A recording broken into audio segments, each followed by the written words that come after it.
اگر صحابہ کرام جو ہیں وہ کس طرح رشتہ بھیجتے تھے، کسی عورت کو کہہ دیتے تھے یا وہ صحابی خود جا کے ان کے والد کو کہہ دیتا تھا؟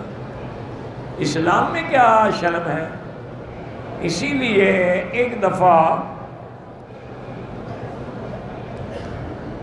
سیدنا عثمان رضی اللہ تعالی عنہ کو سیدنا عمر نے خود جا کے اپنی بیٹی کا رشتہ پیش کیا، لیکن حضرت عثمان خاموش رہے، کوئی بات نہ کی، نہ انکار کیا نہ اقرار کیا۔ حضرت عمر کو غصہ آ گیا کہ بھئی یہ کیا بات ہے؟ بھئی تم نے رشتہ کرنا ہے تو ہاں کرو، نہیں کرنا کہہ دو میں نہیں کرتا۔ یہ تو کوئی جواب نہیں نا کہ آدمی چپ کر کے بیٹھا رہے۔ وہ حضور کی خدمت میں آئے، انہوں نے کہا حضرت عثمان نے میرے ساتھ اچھا نہیں کیا، حالانکہ میں نے عثمان کی عزت و عظمت کے پیش نظر اپنی بیٹی کا خود رشتہ پیش کیا، لیکن اس نے مجھے جواب ہی نہیں دیا۔ حضور مسکرائے، فرمایا عمر ناراض نہ ہوں، تیری بیٹی کا رشتہ اس بندے سے ہوگا جو عثمان سے افضل ہے، اور عثمان کا اس لڑکی سے رشتہ ہوگا جو تیری بیٹی سے افضل ہے۔ حضرت عمر کہتے ہیں مجھے مسئلہ سمجھ نہ آیا، لیکن بعد میں جب میری بیٹی حضور کی بیوی بنی تو مجھے سمجھ آ گیا ابھی عثمان سے تو حضور کی شان زیادہ ہے، اور حضور کی بیٹی جب عثمان کی بیوی بنی مجھے سمجھ آ گیا کہ میری بیٹی سے تو حضور کی بیٹی کی شان زیادہ ہے۔ ایک مرزائی یہ ہے بدبخت، آپ کے بارے میں نفرت بھی پھیلاتا ہے اور آپ کے ویڈیو ٹیوب سے چھوٹے چھوٹے جملے کاٹ کے لوگوں کو گمراہ کرتا ہے، پر آپ کو لڑنے کی کوئی ضرورت نہیں ہے، ایسے لوگ کرتے رہتے ہیں اور اپنی موت مر جاتے ہیں، فکر نہ کریں آپ۔ میرا بھائی روغن بلسان جو ہے ایک بڑی مشہور اور معروف چیز ہے، یہ زیادہ تر تو بدر میں ہوتا ہے، لیکن مکہ مکرمہ میں بھی مدینہ منورہ میں بھی جو بڑی بڑی دکانیں ہیں ان سے مل جاتا ہے، لیکن وہ خالص ہے نہیں ہے، اللہ عالم، ہمیں تو پتہ نہیں ہے اس کا استعمال کا کیا ہے کہ اس کا ایک قطرہ جو ہے گرم دودھ میں ڈال کے پی لیں بس۔ ایک بیٹی نے لکھا ایک رشتہ نہیں ہو رہا، میری بیٹی سورۃ الرحمن جو ہے نا 3 دفعہ روزانہ اول آخر درود شریف پڑھ کے اللہ سے دعا کرو، انشاءاللہ اللہ کو منظور ہے تو رشتہ ہو جائے گا۔ دیر میں بھی اس کی حکمتیں ہوتی ہیں۔ اگر کوئی عورت حج کے ایام میں طواف زیارت نہیں کیا اور اس کو حیض آ گیا، میرے بھائی وہ عورت اپنے ملک نہ جائے، چونکہ جب تک طواف زیارت نہ کرے حج بھی نہیں ہوگا اور خامد پر حلال بھی نہیں ہوگی، ساری زندگی گناہ کرتی رہے۔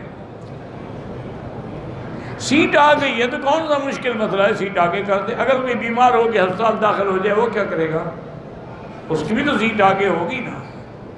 تو یہ کوئی ایسا مشکل مسئلہ تو نہیں ہے کہ تاریخ آگے نہ ہو، جلدی کرنا مشکل ہوتا ہے، لیٹ کرنے میں کیا ہے۔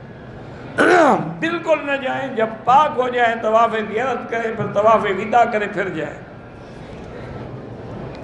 سبق اچھی طرح یاد کرتے ہیں لیکن استاد کے سامنے بھول جاتے ہیں، ایسے ہوتا ہے، بالکل نہ گھبرائیں، اور سبحانک لا علم لنا الا ما علمتنا انک انت العلیم الحکیم پڑھا کریں۔ بچوں کی جو سالگرہ مناتے ہیں یہ انگریزوں کی سنت ہے، اس میں اسلام کا کوئی تعلق نہیں۔ بچوں کی خوشی یعنی انگریزوں کی اتباع میں ہے، حضور کی سنت میں نہیں۔ ان کے نام پہ خیرات کر دو، اتنے پیسے تم کسی غریبوں کو دے دو۔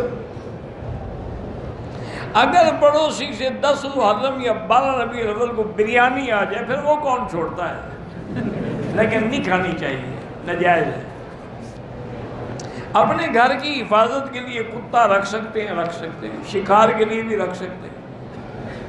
خودکشی کرنے والے کی نماز جنازہ بالکل ہوگی، وہ کافر تو نہیں ہے، گناہ گار ہے، اللہ قادر ہے اس کے گناہ معاف کر دیں، مسلمان ہے، کلمہ پڑھا ہے، جنت میں جائے گا۔ بیوی سے ایک دن میں کتنی دفعہ خاوند ہم بستری کر سکتا ہے، جتنی ہمت ہو۔ حافظی کا جنازہ نہ پڑھے کریں تو بہتر ہے۔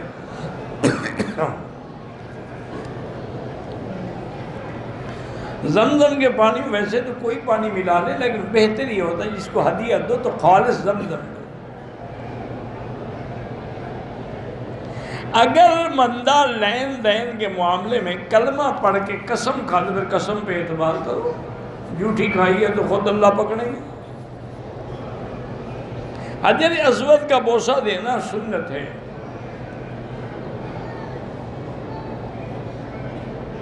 کہتے جی کہ ہم آپ سے محبت کرتے ہیں، اس لیے ہم آپ سے آپ کے ذاتی معاملات کے بارے میں بھی پوچھتے ہیں تو آپ ناراض ہو جاتے ہیں۔ تو ذاتی معاملات ذاتی طور پہ آ کے مجھ سے پوچھیں، نہ کہ تقریر میں۔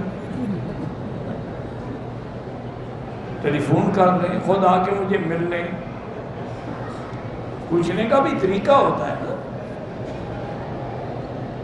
مسلمان مومن ایک ہی چیز ہے،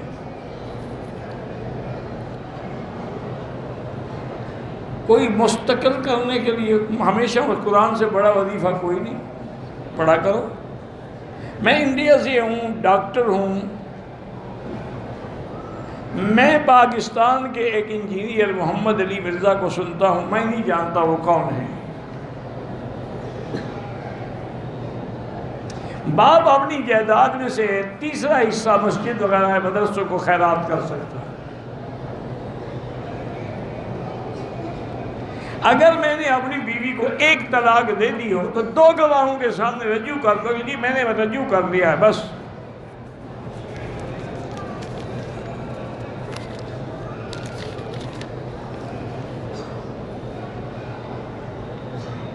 میں نکاح کرنا چاہتا ہوں تو وہی سورۃ الرحمن پڑھ کے دعا کرتے رہو۔